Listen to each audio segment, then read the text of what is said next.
je demande une simple question au réceptionniste d'un hôtel. Je lui demande de me montrer où se trouve la bouche du métro. Alors il prend son téléphone, commence à chercher, etc. Il m'indique l'emplacement. Alors en descendant l'escalier, je trouve qu'elle est à 1 minute, pratiquement à côté de l'hôtel. Alors la même chose. À Tokyo, quand vous partez, vous demandez aux gens, donc d'abord ils vous regardent bizarrement. Vous n'avez pas de puce, donc bon déjà vous êtes un étranger, etc. Et pratiquement personne ne va vous indiquer le chemin, etc. Donc ils regardent automatiquement le smartphone. C'est pour ça que je vous pose cette question. Est-ce que réellement cette intelligence artificielle, à part certains domaines où c'est très intéressant, l'histopathologie, etc., est-ce qu'elle va parvenir à tuer notre intelligence émotionnelle? On n'a plus d'empathie. Hein. Oui, je le sais. Nous, par exemple, comparé à nos parents, c'est nos parents, donc on faisait, je sais pas, à des regroupements familiaux, on mangeait, on parlait entre nous. Maintenant, si on compare nos petites familles, la majorité sont sur Facebook et sont connectés déjà. Donc, ce détachement a été fait avec les réseaux sociaux. Évidemment, si on ajoute à cela le fait que, par exemple, dans le metaverse, les gens veulent vivre dans un autre monde, qui est le monde virtuel, à ajouter au fait qu'à ce jour, il y a même pas de débat. Pas de débat peut-être avec les scientifiques, oui. Mais la façon comment cette intelligence artificielle doit être utilisée, faire des règles d'utilisation. Avec Facebook, il fallait attendre 10 ans peut-être après pour lui interdire, par exemple, tout ce qui est haineux, pour, par exemple, faire de sorte qu'il ne doit pas être utilisé à telle ou telle chose. Donc, 10 ans après. Avec l'intelligence artificielle et tout ce que les millions et les milliards qui sont derrière, ça sera très difficile. Je pensais à nous peut-être de demander à nos enfants de les éduquer, comme je vous l'avais dit, à ne pas rentrer dans la paresse intellectuelle, c'est-à-dire à 100% se baser uniquement sur une intelligence artificielle ou bien sûr de l'informatique. Donc ça, c'est à nous d'éduquer les gens parce qu'on peut pas arrêter malheureusement, on peut pas arrêter le train de l'intelligence artificielle.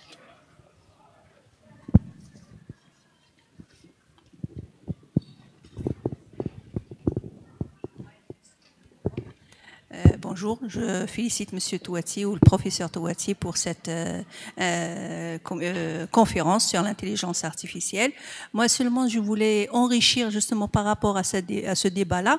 Donc, sachant maintenant pour la question de professeur Boucharba, donc sachant que maintenant en Amérique, là où il y a réellement un développement de l'intelligence artificielle, il y a certaines écoles.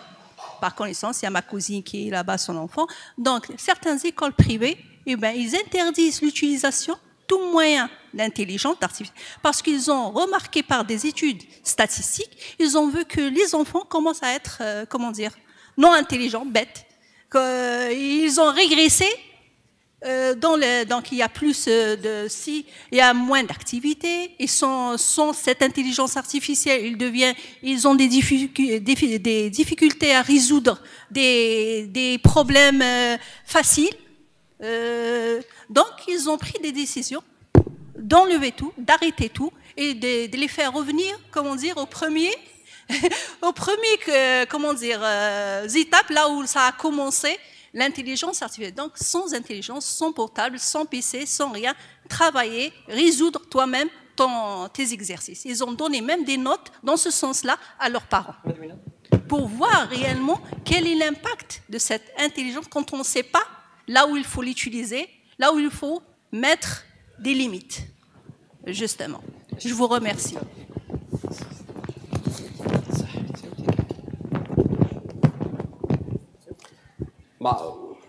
Chacun peut faire son point de vue, on peut pas.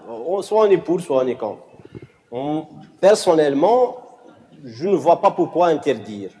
On devrait normalement enseigner comment bien l'utiliser. Parce que, actuellement, quelqu'un qui maîtrise cet outil est meilleur que quelqu'un qui ne le maîtrise pas. On doit apprendre normalement aux enfants de bien le maîtriser, de bien l'utiliser.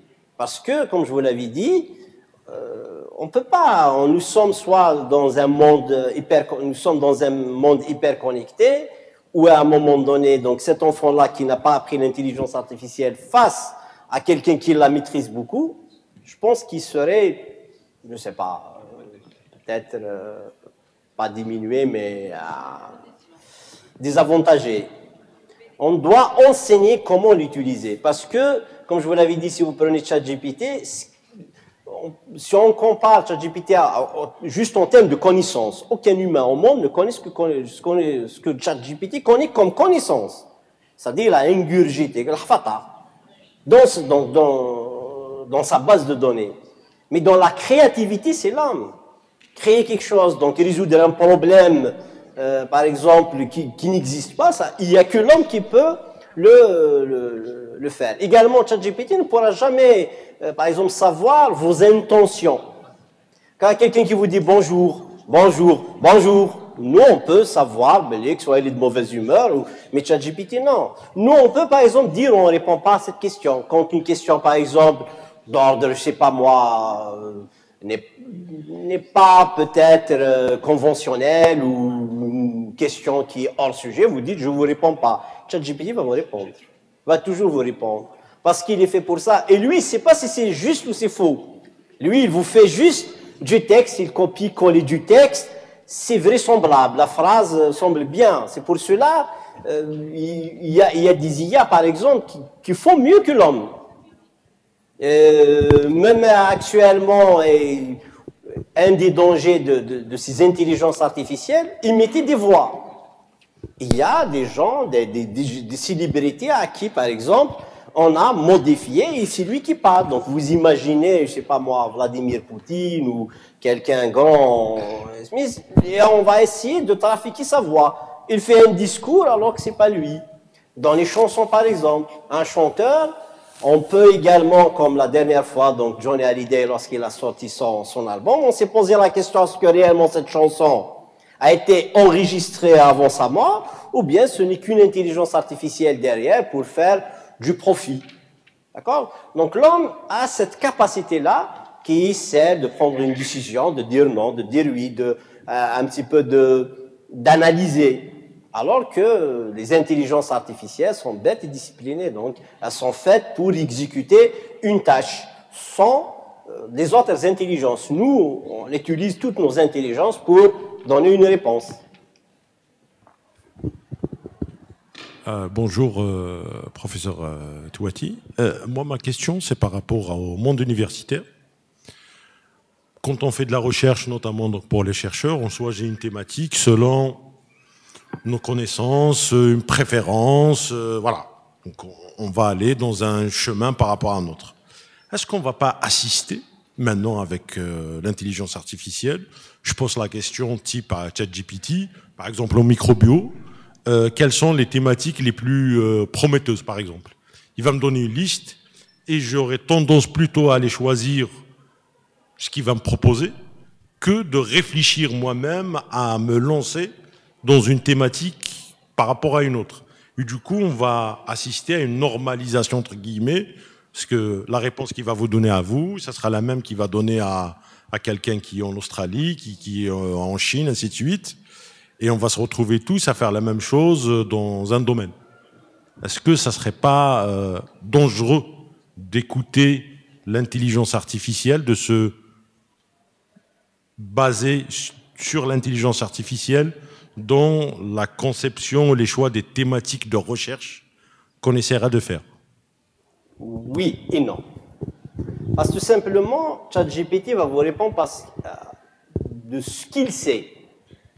Il n'y aurait jamais de la créativité. Alors que dans la recherche, parfois c'est des coups de génie. C'est-à-dire, lorsqu'on découvre quelque chose, ça peut être fortuit. Comme ça peut être un coup de génie. Quelqu'un n'a jamais pensé avant moi. On peut l'utiliser, par exemple, pour des plans. On peut l'utiliser pour nous expliquer, pour nous introduire. Et là, c'est le prompt lui-même qui dicte et qui dirige la réponse. C'est-à-dire, votre question, si vous lui écrivez uniquement je veux un plan, il va vous faire un peu tout. Mais si vous lui dites je veux que vous soyez expert dans ça, je veux ça, c'est-à-dire vous essayez de lui donner du texte sur quoi il va travailler, ça peut vraiment aider. Tout simplement, il peut vous orienter sur un ensemble de choses auxquelles on n'a pas réfléchi. C'est-à-dire dans les démonstrations, dans le raisonnement, à des choses que nous-mêmes, nous n'avons pas réfléchi. Parce que, comme je vous l'avais dit, il a ingurgité des milliards et des milliards de connaissances. Et on peut tirer profit en posant les bonnes questions. Mais ChatGPT ne pourra jamais inventer quelque chose. C'est comme les recettes de cuisine. Il peut vous donner peut-être 1 million de recettes de cuisine, mais bon, lui, il va copier. Il peut même vous donner des ingrédients qu'on ne peut même pas mélanger. Ce qu'il ne sait pas, lui, il doit répondre de cette façon. Mais un chef cuisinier aura toujours cette créativité derrière. Et c'est ce qui manque à ce genre d'intelligence artificielle. On peut avoir de bons plans, on peut avoir de bonnes explications, mais il n'explique que ce qui est connu. Alors que, par exemple, dans notre domaine, parfois, on doit avoir une idée qui n'existe pas. Donc, c'est ça notre intelligence, c'est-à-dire, ça vient toute seule et on va aller chercher ce filon. Encore une dernière question, s'il vous plaît, avant de passer à la pause café.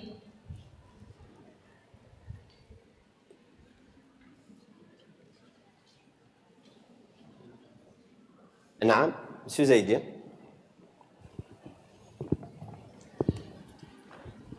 Bonjour. Moi, j'aimerais vous poser une petite question qui sort un peu de la biologie. Hein. L'intelligence artificielle, est-ce qu'elle n'est pas en train de jouer de mauvais tours à l'université de Béjaïa? Je vais vous dire.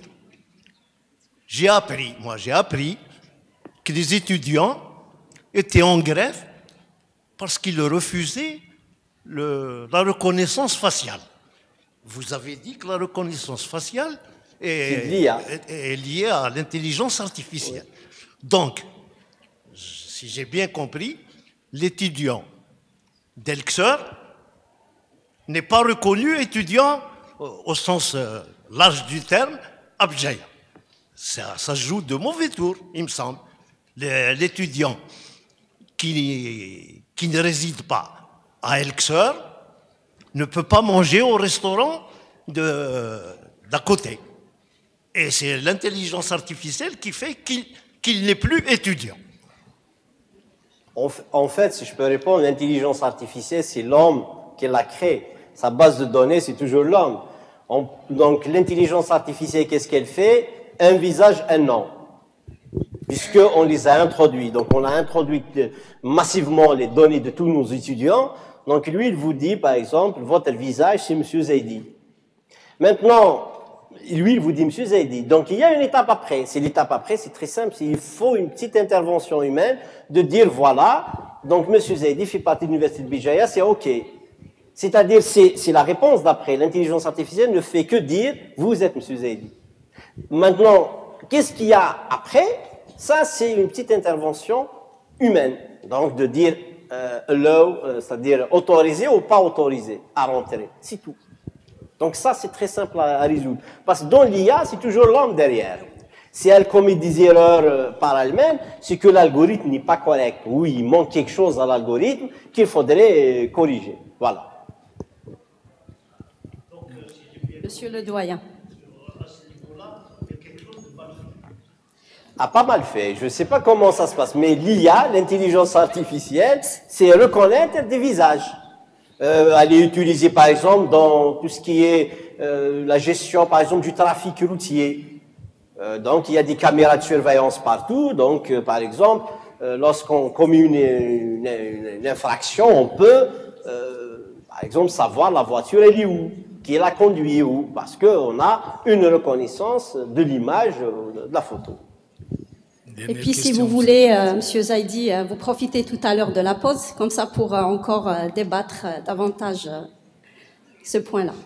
Allez, on passe à Monsieur le doyen. Merci Monsieur Touati pour cette conférence donc, sur l'intelligence artificielle. Donc en microbiologie, au niveau du laboratoire, par exemple de microbiologie, soit 3BS, dans tous les laboratoires, on fait des optimisations par des techniques LSM. C'est la réponse surface méthodologie. Voilà, là mais c'est une prédiction des résultats. C'est-à-dire, on va mettre des variants, c'est-à-dire des paramètres pour nous donner les optimums pour une meilleure production, soit d'enzymes, soit de substances bioactives en général.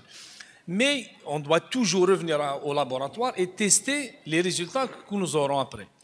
Mais c'est-à-dire, pour confirmer le résultat, le modèle, on doit toujours se référer à l'intelligence artificielle. On doit être, c'est-à-dire, proche des valeurs prédites par rapport à ce que nous avons trouvé.